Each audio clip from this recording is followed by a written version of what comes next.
नमस्कार, स्वागत है आपका दिल्ली एनसीआर दिन भर में आपके साथ। मैं हूं मुकेश गुप्ता। आइए बुलेटिन की शुरुआत कर लेते हैं। सबसे पहले एक नजर डालते हैं अभी तक की हेडलाइंस पर। आप सरकार ने पेश किया साल 2022-23 का दिल्ली का budget. Deputy CM Manish Sisodia ने कहा दिल्ली को मिलेगी अब एक नई रफ्तार। डिप्टी सीएम ने रोजगार बजट में बताया कैसे होगी जॉब क्रिएट, 5 साल में 20 लाख नौकरियां देने का वायदा।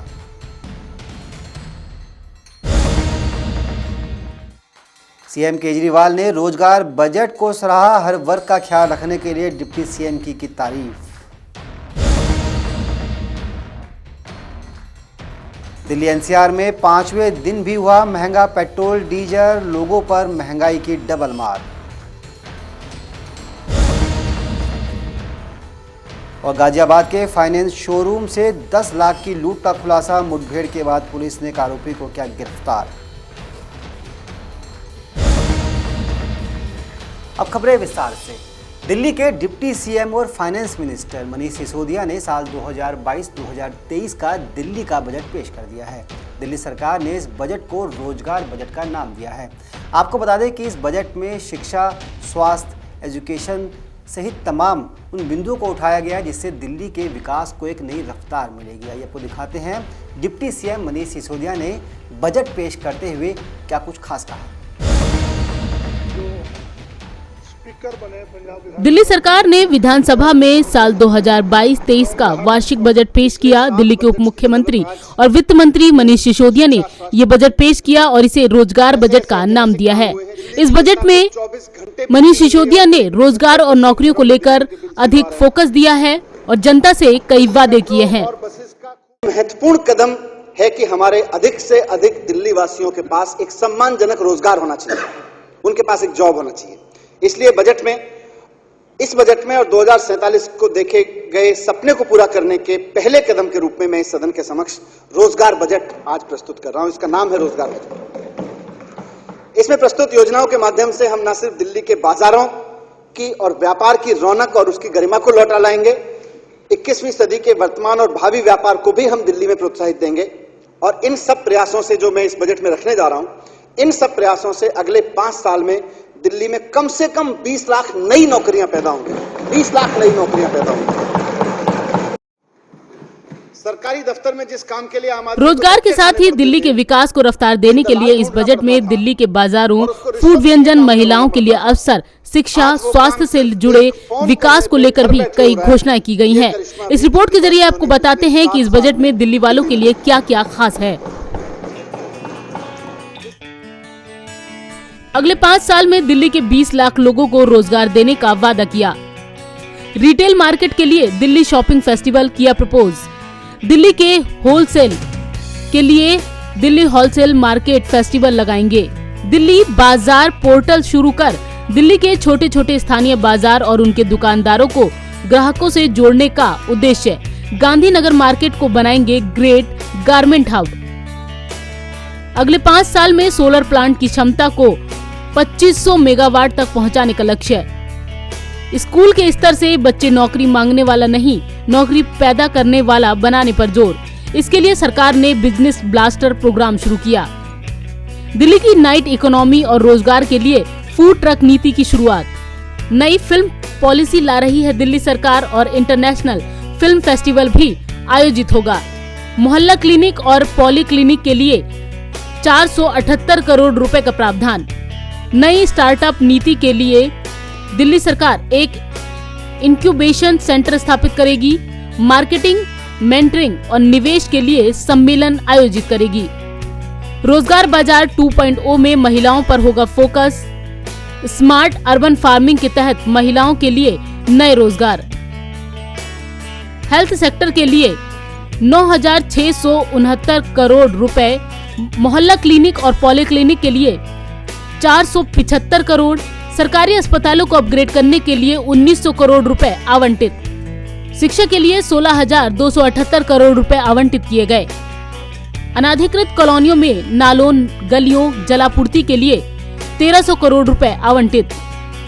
दिल्ली आश्रय सुधार बोर्ड के लिए 766 करोड़ रुपए का बजट होगा। दिल्ली सरकार ने 750 करोड़ के प्रावधान में 600 से अधिक दिल्ली की झीलों के पुनर्विकास के लिए योजना की शुरुआत की। आम आदमी पार्टी का ये 8वां बजट है। कोरोना महामारी के बाद आज दिल्ली के बजट पर सभी की निगाहें थी और उम्मीद यही थी कि दिल्ली सरकार अपनी फ्री बिजली पानी योजना को बरकरार रखते हुए रोजगार और महंगाई के लिए कोई ठोस कदम उठाएगी।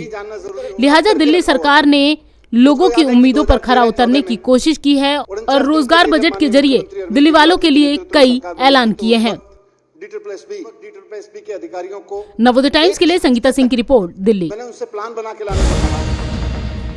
तो सुना आपने डिप्टी सीएम मनीष सिसोदिया ने क्या कुछ कहा। इतना ही नहीं, डिप्टी सीएम का ये भी कहना था कि दिल्ली में भी करीब 33% लोगों के पास अपना रोजगार है। ऐसे में सरकार का अगले 5 सालों के लिए टारगेट करीब 20 लाख लोगों को और रोजगार देने का होगा। महत्वपूर्ण कदम है कि हमारे अधिक से अधिक दिल्ली वासियों के पास एक सम्मानजनक रोजगार होना चाहिए, उनके पास एक जॉब होना चाहिए। इसलिए इस बजट में और 2047 को देखे गए सपने को पूरा करने के पहले कदम के रूप में मैं इस सदन के समक्ष रोजगार बजट आज प्रस्तुत कर रहा हूं। इसका नाम है रोजगार बजट। इसमें प्रस्तुत योजनाओं के माध्यम से हम न सिर्फ दिल्ली के बाजारों की और व्यापार की रौनक और उसकी गरिमा को लौटा लाएंगे, 21वीं सदी के वर्तमान और भावी व्यापार को भी हम दिल्ली में प्रोत्साहित देंगे। और इन सब प्रयासों से जो मैं इस बजट में रखने जा रहा हूं, इन सब प्रयासों से अगले 5 साल में दिल्ली में कम से कम 20 लाख नई नौकरियां पैदा होंगी। 20 लाख नई नौकरियां पैदा होंगी। आज दिल्ली के इन परंपरागत बाजारों को इंफ्रास्ट्रक्चर और बाकी सुविधाओं से, मॉडर्न फैसिलिटीज से रीडेवलपमेंट की जरूरत है। इन बाजारों की क्षमता है कि अगर सरकार के सहयोग से इन बाजारों के व्यापार में थोड़ी भी वृद्धि होती है तो यहां लाखों नई नौकरी पैदा हो सकती है। तो दिल्ली सरकार स्थानीय मार्केट एसोसिएशंस और दुकानदारों के साथ मिलकर इन बाजारों को आकर्षक और भरोसे का शॉपिंग एक्सपीरियंस देने वाले बाजार के रूप में डेवलप करेगी। और अगले 5 साल में हमारी योजना दिल्ली के इन प्रतिष्ठित बाजारों का पुनर्विकास और कायाकल्प करके इनको आकर्षक पर्यटक स्थल जैसा बनाने का है। इस कार्यक्रम के पहले चरण के हिस्से के रूप में इस साल से हम 5 बाजारों से इसकी शुरुआत करेंगे और उन्हें भावी विकास के मॉडल के रूप में प्रस्तुत करेंगे। इसके लिए अगले वित्त वर्ष में 100 करोड़ का प्रावधान किया गया है। मात्र 5 बाजारों के अंदर अगर इनका रिडेवलपमेंट हो जाए और इनको अच्छे से इनका मार्केट बढ़ जाए तो केवल 5 बाजारों के अंदर से 5 साल के अंदर कम से कम 1.5 लाख नई नौकरियां पैदा होंगी। अध्यक्ष महोदय, दिल्ली में शॉपिंग करना अपने आप में एक सुखद और जीवंत अनुभव है। सरकार की योजना है कि सिर्फ दिल्ली नहीं, पूरे देश से और पूरे विदेश से भी लोग दिल्ली में शॉपिंग के लिए आए। जितनी बड़ी संख्या में लोग दिल्ली में शॉपिंग के लिए आएंगे, उतनी ही तेजी से दिल्ली की इकोनॉमी बढ़ेगी और नए नए जॉब्स क्रिएट होंगे। दिल्ली में शॉपिंग के लिए देश और दुनिया के लोगों को आमंत्रित करने और इसको एक उत्सव के रूप में शॉपिंग कराने के लिए हर साल दिल्ली शॉपिंग फेस्टिवल का आयोजन किया जाएगा। यह आयोजन मूलतः ऐसे उपभोक्ताओं के लिए होगा जो दिल्ली के चुनिंदा बाजारों में अपने परिवार के साथ में शॉपिंग एक्सपीरियंस का आनंद लेना चाहते हैं। दिल्ली के अलग अलग प्रतिष्ठित बाजारों के साथ मिलके ये जो प्लान है दिल्ली शॉपिंग फेस्टिवल का, 4 से 6 हफ्ते का शॉपिंग फेस्टिवल होगा और फेस्टिवल के दौरान खरीदारों को तरह तरह के आकर्षक डिस्काउंट मार्केट की तरफ से दिए जाएंगे। इस फेस्टिवल के 3 मुख्य आकर्षण होंगे: शॉपिंग, एंटरटेनमेंट और खान पान। हमारी सरकार दुकानदारों को, जो इस शॉपिंग फेस्टिवल में शामिल मार्केट्स और दुकानदार होंगे, रेस्टोरेंट के मालिक होंगे, बिजनेसमैन होंगे, उनको SGST रिफंड देके उनको डिस्काउंट ऑफर देने के लिए लोगों को प्रेरणा देगी। क्योंकि हमारा मकसद टैक्स कलेक्शन नहीं है, हमारा मकसद है जॉब क्रिएशन। जॉब क्रिएट तब होगा जब बिजनेस आगे बढ़ेगा। इससे घरेलू और विदेशी पर्यटकों की संख्या में करीब 4 लाख की वृद्धि होगी, जिससे होटल, रेस्टोरेंट्स और पर्यटन और अन्य व्यवसायों में व्यापक लाभ होगा और कुल मिला के इन क्षेत्रों में नियोजित 12 लाख लोगों के जीवन पे पॉजिटिव असर पड़ेगा और उम्मीद है कि इससे व्यापार में कम से कम 25% का व्यापार बढ़ेगा। दिल्ली शॉपिंग फेस्टिवल की तर्ज पे अध्यक्ष महोदय, दिल्ली के बाजारों के व्यापार को बढ़ाने के लिए एक और फेस्टिवल हम इस बजट में लेके आए हैं, Delhi wholesale shopping festival. Delhi shopping festival में जहां हम उपभोक्ताओं के नजरिए से सारी योजनाएं बनाएंगे, वहीं दिल्ली होलसेल शॉपिंग फेस्टिवल में दिल्ली के प्रमुख होलसेल बाजारों के साथ मिलकर दिल्ली, NCR और उसके पूरे देश के लोगों के लिए एक नया होलसेल शॉपिंग एक्सपीरियंस क्रिएट करेंगे। और वो लोग पहले से भी दिल्ली में होलसेल के लिए आते हैं। हम जानते हैं कि दिल्ली उत्तर भारत में होलसेल का एक बड़ा ट्रेडिंग सेंटर रहा है। आज भी दिल्ली में हो रहे बाजार का, आज भी दिल्ली के पूरे व्यापार का 60% होलसेल से आता है, पूरे बाजार का। ये दिल्ली के होलसेल व्यापारियों का भरोसा है, उनके द्वारा स्थापित भरोसा है, जिसे हमारी सरकार आधिकारिक रूप से आगे बढ़ाएगी और दिल्ली के होलसेल मार्केट को एक नई पहचान देगी। दिल्ली सरकार इस फेस्टिवल के लिए दिल्ली के होलसेल व्यापारियों के साथ मिलकर इसका आयोजन तो करेगी, साथ में होलसेल के जो कस्टमर्स पूरे देश से आएंगे, जो परचेजर्स आएंगे, उनके लिए छूट की आकर्षक योजना तैयार करने में भी मदद करेगी। हम सब जानते हैं कि हमारे रिटेल व्यापारियों को ऑनलाइन शॉपिंग में कड़ा कंपटीशन है। इसे देखते हुए हमने स्थानीय बाजारों के लिए दिल्ली बाजार नाम से एक पोर्टल मंच तैयार करा रहे हैं, जिसपे शॉपर्स वहां आएंगे और ऑनलाइन सेलर्स भी वहां आएंगे, शॉपर भी वहां के देख सकेंगे, ऑनलाइन बिक्री, ऑनलाइन परचेजिंग करेंगे। ये गो लोकल होगा, लोकल लेवल के लोग अपने आसपास की दुकान से ऑनलाइन परचेजिंग कर सकेंगे। तो गो लोकल को प्रोत्साहित करते हुए हम ये स्थापित करेंगे। इसमें 24 घंटे 7 दिन ये एक वर्चुअल स्टोर के रूप में काम करेगा लोगों को। ये व्यवस्था हमारे स्थानीय व्यापारियों के लिए जीरो सेटअप कॉस्ट, इसमें व्यापारी को कुछ नहीं देना पड़ेगा, दुकानदार को कुछ नहीं देना पड़ेगा, शून्य खर्च पे की जाएगी। दिल्ली बाजार का एक और आकर्षण यह होगा कि दुनिया के किसी भी कोने में बैठा हुआ ग्राहक दिल्ली के जो प्रसिद्ध आइकॉनिक मार्केट्स हैं, जैसे चांदनी चौक है, सरोजिनी नगर है, करोल बाग है, इनका पूरा वर्चुअल टूर कर सकेगा और वहां से वर्चुअल टूर करते करते किसी दुकान में जाके वहां से शॉपिंग कर सकेगा। ये इसका एक बड़ा आकर्षण रहेगा। इसके जरिए हमारे स्थानीय व्यापारी को अपने टारगेट कस्टमर तक पहुंचने में काफी मदद मिलेगी और मैं इस योजना के लिए 20 करोड़ रुपए का प्रस्ताव करता हूं, जिसमें दिल्ली के 10 लाख रिटेल शॉपकीपर्स को फायदा पहुंचने की उम्मीद है। अध्यक्ष जी, अपने इस प्रयास से केवल रिटेल सेक्टर में हम अगले 5 साल में रोजगार के 3 लाख नए अवसर देख रहे हैं और अगले 1 साल में केवल अगले ही फाइनेंशियल ईयर में 1,20,000 अवसर हम इसमें जॉब्स के देख रहे हैं। दिल्ली के मुख्यमंत्री अरविंद केजरीवाल ने दिल्ली के फाइनेंस मिनिस्टर मनीष सिसोदिया द्वारा पेश किए गए बजट को एक बेहतरीन बजट बताया। उन्होंने कहा कि अगले 5 सालों में दिल्ली के लोगों को भरपूर रोजगार देने की कोशिश की जाएगी। इतना ही नहीं, उन्होंने इस मौके पर डिप्टी सीएम की जमकर तारीफ भी की। हमारा मानना है कि आज एक आम आदमी के सामने इस देश में 2 सबसे बड़ी समस्याएं हैं, रोजगार और महंगाई।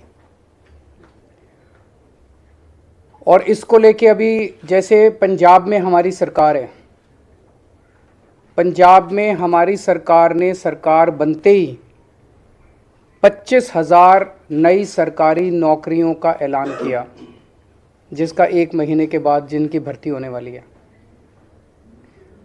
35,000 कच्चे कर्मचारियों को पक्का करने का ऐलान किया पंजाब में। आज दिल्ली में जो बजट पेश किया गया है, अगर उसको मैं मोटे मोटे तौर पे बहुत ब्रॉडली देखूं तो इन 2 समस्याओं का समाधान, रोज़गार और महंगाई, इन 2 समस्याओं का समाधान आज ये बजट दिल्ली के लोगों के लिए करता है।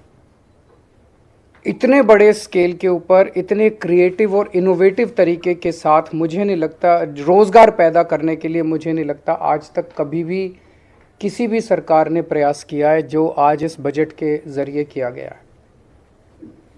पिछले 7 साल में दिल्ली सरकार ने लगभग 12 लाख रोज़गार दिल्ली के युवाओं के लिए तैयार किए।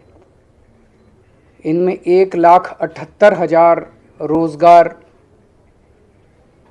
सरकारी सेक्टर में थे और लगभग 10 लाख रोज़गार प्राइवेट सेक्टर में थे।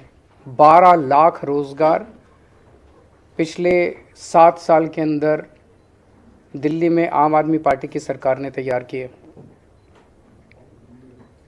आज जो बजट पेश किया गया है, ये बजट अगले 5 साल के अंदर 20 लाख नए रोजगार तैयार करने का लक्ष्य रखता है।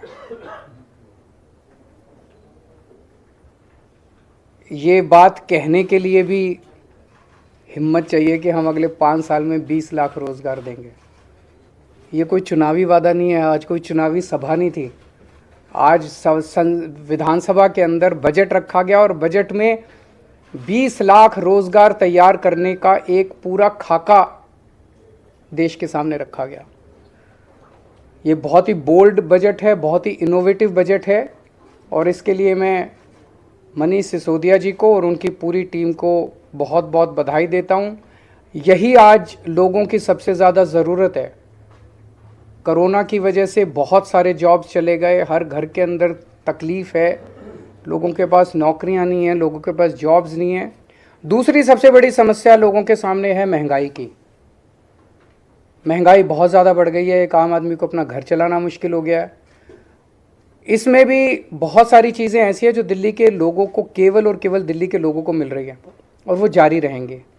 आज दिल्ली के अंदर सरकारी स्कूल बेहद शानदार हो गए हैं, शिक्षा फ्री है, कोई पैसा देने की ज़रूरत नहीं है, पूरी की पूरी शिक्षा फ्री है। ढेरों लोग अपने बच्चों को प्राइवेट स्कूल से निकाल के सरकारी स्कूलों में भर्ती करा रहे हैं, ढेरों लोग। इस साल 4.25 लाख लोगों ने प्राइवेट स्कूल से निकाल के सरकारी स्कूलों में भर्ती कराए हैं। अगर आपके घर में 2 भी बच्चे हैं पढ़ने वाले और प्राइवेट स्कूल में पढ़ते हैं, तो अगर 3-4 हज़ार 5 हज़ार रुपये तो एक बच्चे की फ़ीस आई जाती है, तो 10,000 रुपये पर मंथ एक आम आदमी का महंगाई के, इतने महंगाई के ज़माने में बच गया, स्कूल का ही बच गया। बहुत बड़ी बात है।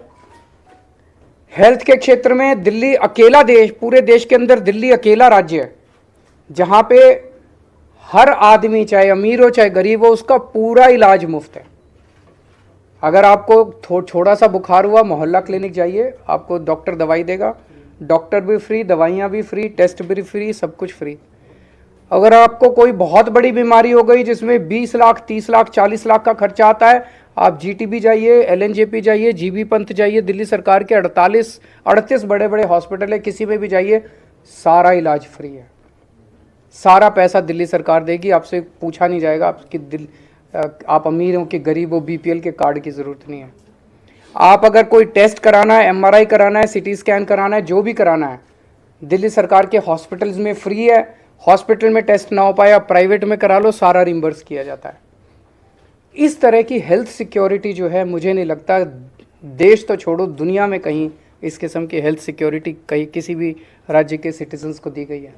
ये अब जैसे आज वित्त मंत्री, उप मुख्यमंत्री जी ने कहा कि हेल्थ एक ऐसा सेक्टर है जो लोगों को गरीबी में धकेल देता है। कोई घर में बीमार हो गया, बड़ी बीमारी हो गई, सब कुछ बेचना पड़ जाता है, सब कुछ ख़त्म हो जाता है। वो दिल्ली के लोगों को चिंता करने की ज़रूरत नहीं है। बहुत बड़ी सिक्योरिटी है, शिक्षा की सिक्योरिटी, हेल्थ की सिक्योरिटी। तो लोगों को महंगाई से और चीज़ें जो हमारे कंट्रोल में नहीं है वो तो हम कुछ नहीं कर सकते, लेकिन जो हमारे कंट्रोल में है वो तो हम कर रहे हैं। तीसरी, बिजली। आज दिल्ली के 73% जनता को फ्री बिजली मिलती है, 24 घंटे बिजली मिलती है। बहुत बड़ी बात है। मैं कई राज्यों से होके आया हूँ, 5-5 हज़ार, 10-10 हज़ार, 15-15 हज़ार रुपये लोगों के बिजली के बिल आ रहे हैं हर महीने। यहाँ पे लोगों के बिजली के बिल 0 आते हैं। महंगाई के ज़माने में ये बहुत बड़ा सपोर्ट है। पानी फ्री मिल रहा है लोगों को। दूसरे राज्यों में आप चले जाइए, दूसरे राज्य क्या, दिल्ली के अंदर भी हमारी सरकार बनने के पहले मैं जब घूमा करता था, लोगों के 5-5 हज़ार, 10-10 हज़ार रुपये के महीने के बिल आया करते थे। अब लोगों के 0 बिल आ रहे हैं। पानी की व्यवस्था हो रही है। अब 24 घंटे पानी करेंगे, उसके ऊपर भी काम कर रहे हैं। केवल पानी फ्री नहीं, पानी नहीं आए तो फ्री पानी का क्या फ़ायदा है। तो पानी भी 24 घंटे आया करेगा, इसकी भी हम लोग व्यवस्था कर रहे हैं। और महिलाओं को फ्री ट्रांसपोर्ट। ये 5 चीज़ें बहुत बड़ी हैं। शिक्षा फ्री, स्वास्थ्य फ्री, बिजली फ्री, पानी फ्री, ट्रांसपोर्ट फ्री। इन 5 चीज़ों से दिल्ली के एक आम आदमी की ज़िंदगी को थोड़ा सा सहारा दिल्ली सरकार देने का काम करती है। 22 मार्च से पेट्रोल और डीजल के दामों में लगातार बढ़ोतरी देखी जा रही है। आपको बता दें कि पिछले 3 दिनों के दौरान ही पेट्रोल और डीजल के दामों में करीब 3 रुपये की बढ़ोतरी हो गई है। पेट्रोल और डीजल के दामों से दिल्ली और देश भर के अलग अलग राज्यों में रहने वाले लोग बेहद नाराज नजर आ रहे हैं। सरकारी तेल कंपनियों ने पेट्रोल डीजल के नए रेट जारी कर दिए हैं। आज शनिवार को एक बार फिर पेट्रोल और डीजल के दाम में बढ़ोतरी देखी गई है। दिल्ली समेत अधिकतर शहरों में 70 से 80 पैसे की बढ़ोतरी की गई। पेट्रोल आज 70 पैसे महंगा हुआ तो वहीं डीजल 80 पैसे प्रति लीटर तक महंगा हुआ। बता दें कि पिछले 5 दिनों में ये चौथी बढ़ोतरी है। तेल कंपनियों ने 22 मार्च से पेट्रोल और डीजल की कीमतों में बढ़ोतरी जारी रखी। इस तरह 5 दिन में पेट्रोल और डीजल की कीमत में 3 रुपए 10 पैसे की बढ़ोतरी की गई। इस बढ़ोतरी के बाद देश की राजधानी दिल्ली में 1 लीटर पेट्रोल की कीमत 98 रुपए 61 पैसे हो गई, जबकि डीजल की कीमत 89 रुपए 87 पैसे। वहीं मुंबई में पेट्रोल 84 पैसा महंगा होकर 113 रुपए 35 पैसे प्रति लीटर की दर से बिक रहा है, जबकि डीजल 97 रुपए 55 पैसे पर है। वहीं कोलकाता में पेट्रोल 83 पैसे महंगा हुआ और ये 107 रुपए 18 पैसे से बढ़कर 108 रुपए 1 पैसे प्रति लीटर पर पहुंच गया। पेट्रोल डीजल की कीमतें रिकॉर्ड 137 दिन तक स्थिर रहने के बाद 22 मार्च को बढ़ाई गई थी। इसके बाद 23 मार्च को भी इनकी कीमतों में प्रति लीटर 80 पैसे की बढ़ोतरी की गई। वहीं 24 मार्च को दाम स्थिर रखे गए। इसके बाद 25 मार्च को देश भर में पेट्रोल डीजल के दामों में इजाफा हुआ। ब्यूरो रिपोर्ट, नवोदय टाइम्स, नई दिल्ली। गाजियाबाद के 24 कैरेट गोल्ड फाइनेंस शोरूम में हुई ज्वेलरी और करीब 10 लाख रुपए की नकदी की लूट के मामले को पुलिस ने सुलझा लिया है। पुलिस का दावा है कि इस मामले में एक बदमाश अंकित को भी मुठभेड़ के बाद गिरफ्तार किया गया है। इतना ही नहीं, गाजियाबाद पुलिस ने संदर्भ में लूटी गई रकम को भी बरामद करने की बात कही है। आपको बता दें कि लूटपाट का पूरा वाकया यहाँ लगे एक सीसीटीवी कैमरे में भी कैद हो गया था। गाजियाबाद के थाना कविनगर में 24 कैरेट गोल्ड फाइनेंस शोरूम में दिन दहाड़े हुई नकदी और ज्वेलरी सहित 10 लाख रुपए की लूट का खुलासा हो गया। दरअसल पुलिस के साथ हुई मुठभेड़ में 24 कैरेट गोल्ड फाइनेंस शोरूम में हुई लूटपाट में शामिल अभियुक्त अंकित को मुठभेड़ के बाद गिरफ्तार कर लिया गया। उसके पास से लूटी गई रकम बरामद कर ली गई। पूरा मामला गाजियाबाद के राजनगर आरडीसी इलाके का है। यहाँ बुधवार को दिन दहाड़े लूट की बड़ी वारदात को 2 बदमाशों ने अंजाम दिया। दरअसल 2 बदमाशों ने फाइनेंस शॉप से करीबन 10 लाख का सोना लूट लिया था। ये शॉप जेवरात फाइनेंस करके लोगों को रुपए देती है। दिनांक 23 तारीख को आरडीसी में एक लूट की घटना जो है 2 लोगों के द्वारा कारित की गई थी, जिसके संदर्भ में पुलिस द्वारा उसके अनावरण का प्रयास किया जा रहा था और काफ़ी टीमें लगाई गई थी, जिसमें से आज मुखबिर के द्वारा एक सूचना प्राप्त हुई कि उस घटना में शामिल एक व्यक्ति मुखर्जी पार्क औद्योगिक क्षेत्र कविनगर क्षेत्र एरिया में है। वहाँ पर उसकी मौजूदगी बारे में पता लगा, जिसमें पुलिस के द्वारा घेराबंदी और चेकिंग की गई। उसमें एक व्यक्ति जो मोटरसाइकिल से आ रहा था, उसकी गतिविधि थोड़ी संदिग्ध रही। जब पुलिस ने उसको रोका तो मोड़ के उसने भागने का प्रयास किया, जिसमें वो मोटरसाइकिल से गिर पड़ा। पैदल जब वो भागा तो पुलिस ने उसका पीछा किया, तो पलट के उसने पुलिस के ऊपर फायर किया। पुलिस ने रिएक्शन में जो फायर किया उससे उसके पैर में गोली लगी, जो उसे भी संक्षिप्त समय में जो उसे पूछताछ हुई उसे हॉस्पिटल भेजा गया। उसने अपना नाम अंकित बताया है और इस बात को कबूल किया है कि वो उस घटना में शामिल है। बाकी पूछताछ अभी उपचार होने के बाद की जाएगी और जो विधिक कार्रवाई है वो की जाएगी। गिरफ्तारी के बाद उसके कब्जे से लूटी गई 10 लाख की रकम, 315 बोर का तमंचा, घटना में शामिल स्प्लेंडर मोटरसाइकिल बरामद की गई है।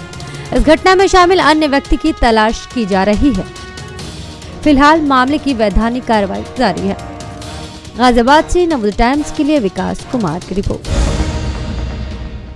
तो दिल्ली एनसीआर दिन भर के इस बुलेटिन में फिलहाल के लिए इतना ही। मुझे दीजिए इजाजत। नमस्कार।